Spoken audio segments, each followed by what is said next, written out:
Hello, so let's read out the question first. The gap between the plates of parallel plate capacitor is filled with a glass of resistivity rho is equals to 100 giga ohm meter. Now the capacitance of the capacitor equals to C, which is equals to 4.0 nanometer. Find the leakage current of the capacitor when a voltage V equals to 2.0 kilovolt is applied to it. So according to question यहाँ पर क्या बोल रखा है कि इस तरीके से पैरेलल प्लेट हमारे पास एक कैपेसिटर है, ठीक है, और उसके बिटवीन में ये जो गैप है उसको किससे फिल किया गया है? By the means of a glass जिसकी रेजिस्टिविटी क्या दे रखी है हमें? रो के इक्वल दे रखी है and which is equals to 100 of giga ohm metre की इक्वल, 100 गीगा ओहम मीटर की इक्वल. ना the capacitance of this capacitor वो भी दे रखी है, दैट इज 4 नैनो की इक्वल. सो हमें फाइंड करना है leakage current of the capacitor जब उसके अक्रॉस में पोटेंशियल अप्लाई किया जा रहा होगा 2 किलो वोल्ट का. सो स्टार्ट करते हैं सोल्यूशन से, but before of it's let's talk about the key concept which we are going to use here for this question. So concept simple सा है कि कैपेसिटेंस इज इक्वल्स टू क्या होती है?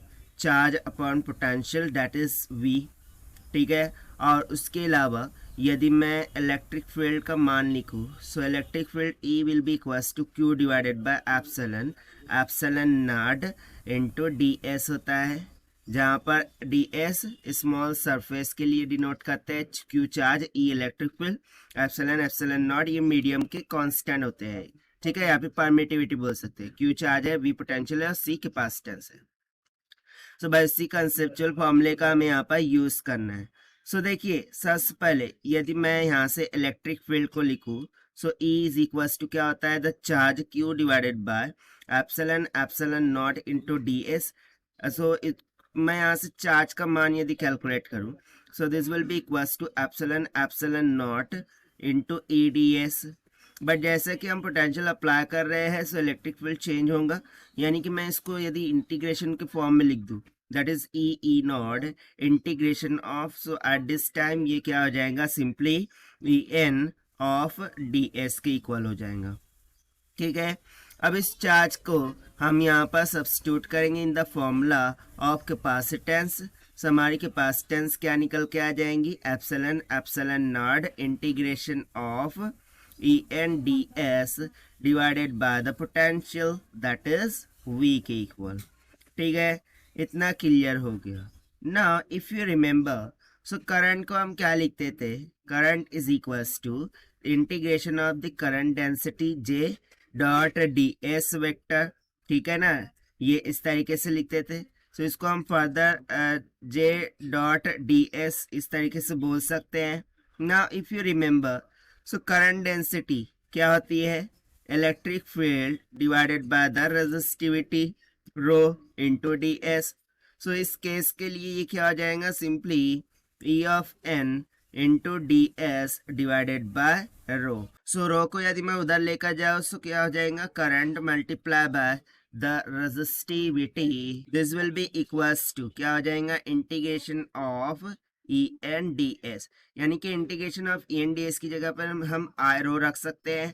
सो यहाँ से देखिए जो कैपेसिटेंस C है, this will become equals to epsilon epsilon not into I rho divided by V हो जाएगा.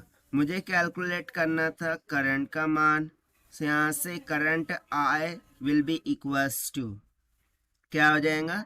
The capacitance into potential divided by epsilon epsilon not into rho हो जाएगा.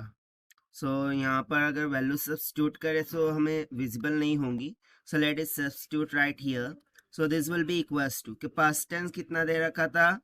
4 नैनो फैराड, यानी कि 4 इंटू 10⁻⁹ हो जाएगा. पोटेंशियल 2 किलो वोल्ट, यानी कि 2 इंटू 10⁻³ वोल्ट हो जाएगा, डिवाइडेड बाय. ना इफ यू सी दैट, सो यहाँ पर रो का वैल्यू 100 गीगा ओम दे रखा है ना.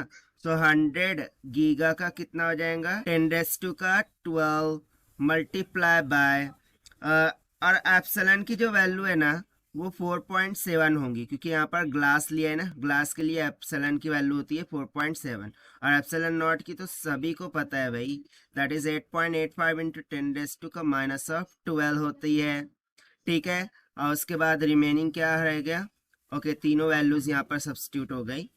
सो जब हम इसे सॉल्व करेंगे, ठीक है, सॉल्व करने पर यहाँ से करंट का मान निकल के आ जाएगा, I will be equals to 1.5 into 10⁻⁻6 ampere, जिसको हम क्या लिख सकते हैं, I is equals to 1.5 micro ampere की इक्वल। सो यही हो जाएगा हमारा आंसर फॉर दिस क्वेश्चन जो कि हमसे पूछा गया था, and this we have found by using the conceptual formula of capacitance and electric field. So this is the required solution. I hope you understood well. Best of luck. Thank you.